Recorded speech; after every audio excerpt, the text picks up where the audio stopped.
Story challenges. So there's a bunch of stuff that can happen along this journey that can be like, oh my God, we have a challenge in our story.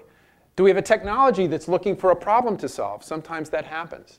Do we have a great customer insight, but we haven't been able to get a clear problem definition? Are we debating between first target customers?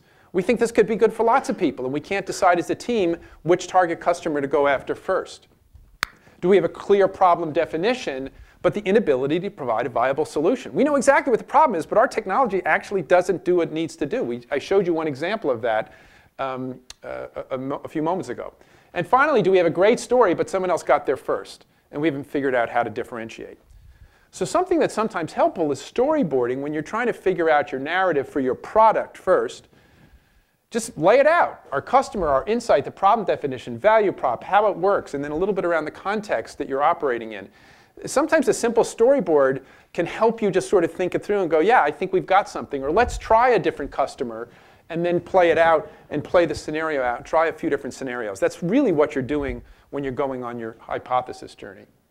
Now, the storyboard for your video about your journey is you start with your innovation team, the technology you're working on. Then you layer in the product or the business model canvas, what your hypothesis, actually both of those things, and what your hypothesis is to start with. Then you talk about your customer interview findings and what you learn along the way.